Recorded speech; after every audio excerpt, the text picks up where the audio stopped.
Hello guys, it's Varen here, and last time we talked about a mother schizophrenia, one of my creepypasta videos, which you can check out if you didn't already. Anyway, today we're gonna talk about urban legends. Hang on, that actually turned out to be true. Yep, you'd better get a good blanket under which you can hide. This video is not for the faint-hearted, so if you can handle a few parasites here and there, murders and ghosts, you can always watch a cartoon, like Tom and Jerry, nothing to be ashamed of. Anyway, let's get into this. Number 9. A girl is silently murdered in a library and no one notices. The legend.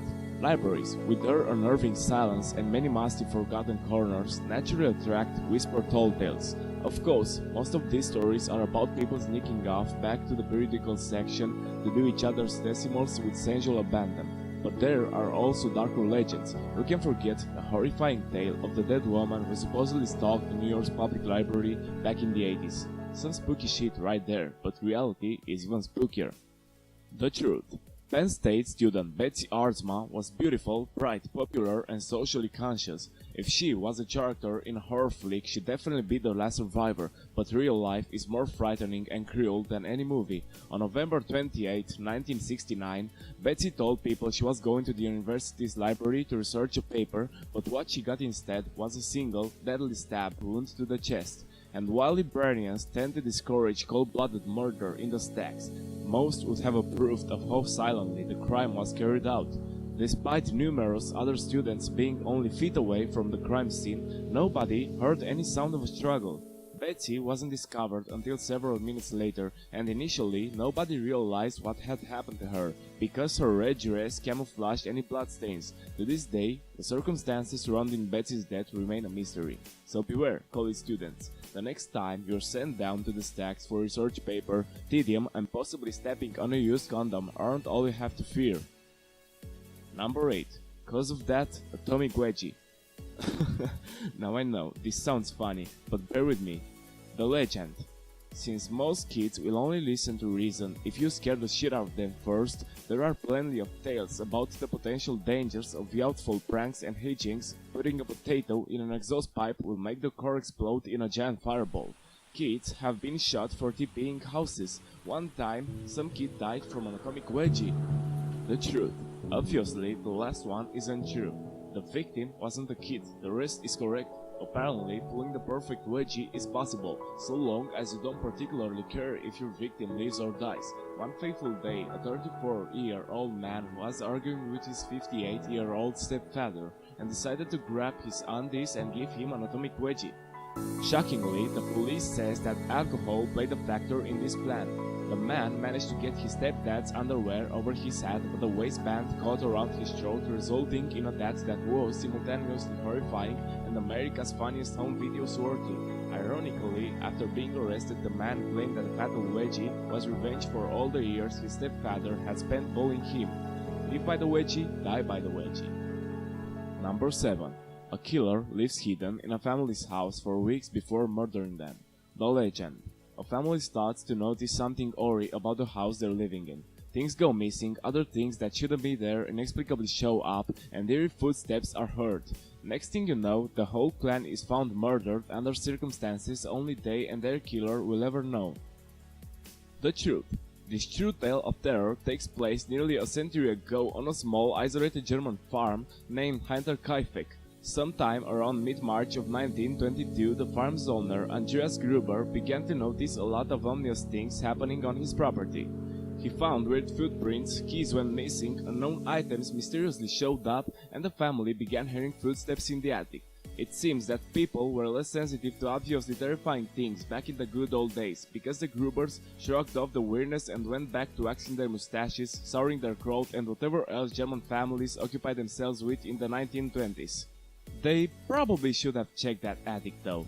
On the evening of March 31, 1922, Andreas and his wife, his daughter, his 2 grandchildren, and the maid were all brutally killed by someone wielding a mattock.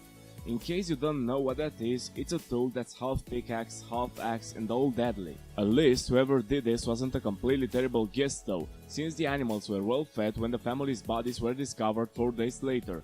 To this day, the identity of the killer remains a hotly contested mystery, but given that the victims were named Gruber and the murderer had a penchant for skulking around above the ceiling, it's hard not to imagine the suspect as some sort of psychotic German John McClane. Number 6. Man checks malfunctioning oven, gets trapped inside. The legend. There are plenty of stories of unfortunate people getting trapped inside a turned-on oven and baked like a lasagna because fire bad is still a thing we have to constantly remind kids about, but that's never happened outside of a Looney Tunes cartoon, right? The truth.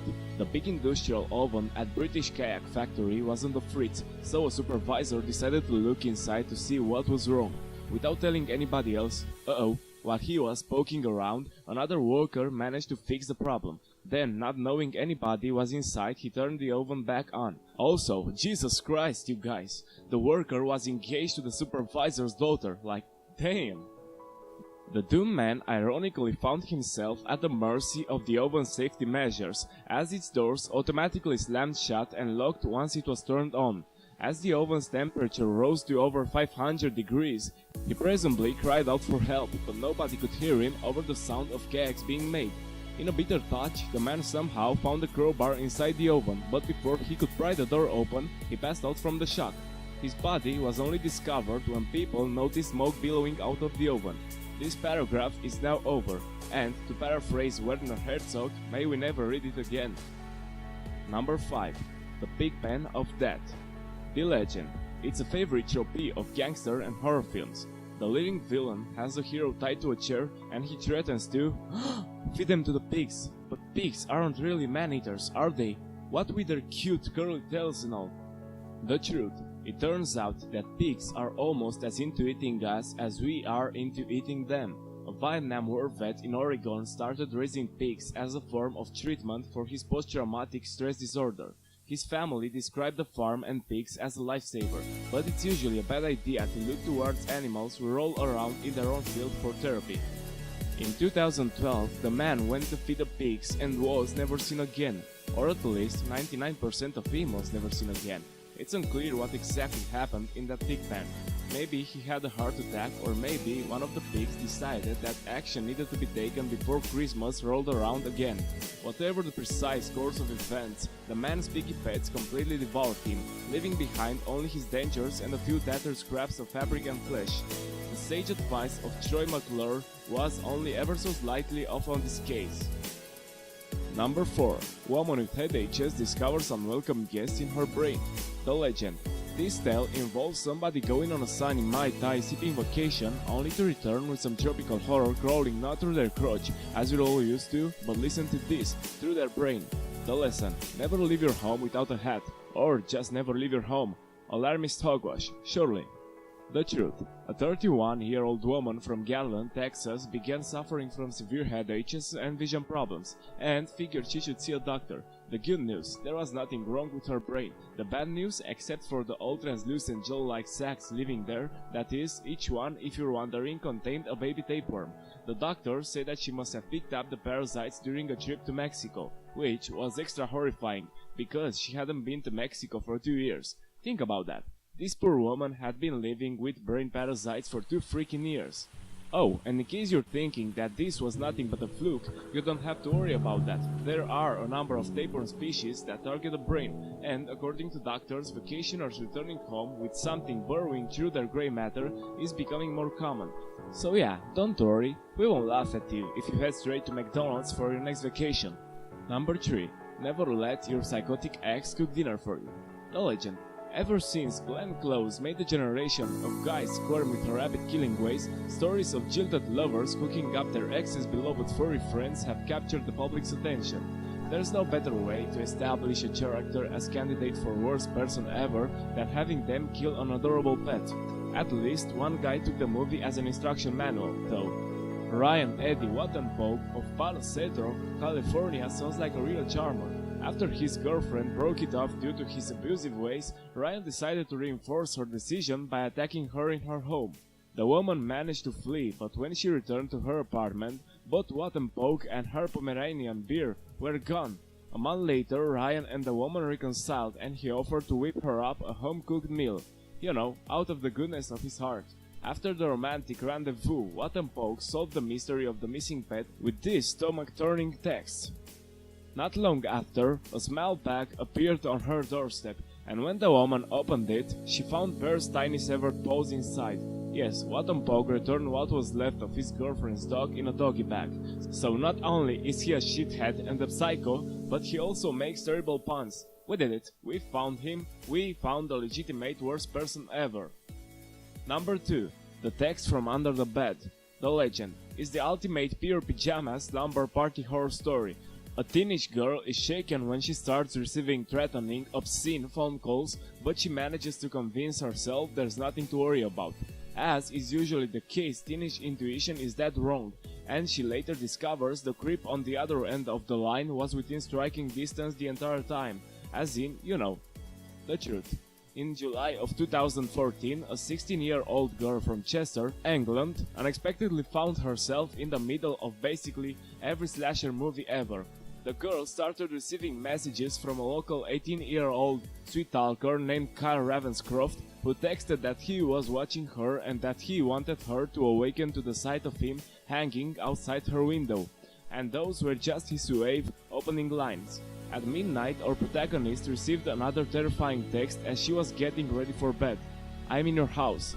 True to genre traditions, our victim wrote the text off as a joke and didn't bother to call the police. The girl would sleep most of the night in her mom's bed, but later, when she returned to her room, she noticed a row of shoeboxes she kept beside her bed had been disturbed. This is the part where you cover your eyes and beg the hapless teenager to not look under the bed, even though you know she's totally going to. Sure enough, she looked and found Kyle had been lurking under her bed all along. Thankfully, the girl escaped unharmed, but you know, she's going to be checking under her mattress with a flashlight every night until she's 80. Number 1. The Legend of Charlie No Face. The legend. If you grew up in or around Pittsburgh, there's a good chance you spent your whole childhood terrified of the Green Man or Charlie No Face, who was said to wander the dark alleys and lonely country lanes at night. The story went that Charlie No Face lost safe face foolishly playing near power lines, which makes him sound like a character dreamed up by the power company for electrical safety PSAs. The truth. Yep, this is the rare terrifying case of kids on the playground getting the story pretty much dead on. Charlie No Face was actually a man named Raymond Robinson who really was cursed with a grotesquely deformed skull-like face. One summer day in 1919, a young, not yet faceless Raymond and his friends thought it would be a swell idea to horse around on a local electrified trolley bridge. A boy had died on the bridge a year earlier, and all the kids knew this, but electricity had, just been invented, so parents didn't bother to teach him the basic stuff like don't play on proven deadly electric bridges. Sure enough, Raymond got a dose of 1200 volts which scorched his face like a blowtorch. His eyes were cooked in their sockets, his nose was burnt off, and his left arm was destroyed up to the elbow. Despite absorbing enough electricity to melt Frankenstein's neck bolts, Raymond somehow survived the ordeal. His face obviously did not. For the rest of his life, Raymond led a mostly solitary existence, only leaving the house at night because he didn't want to give the kids nightmares.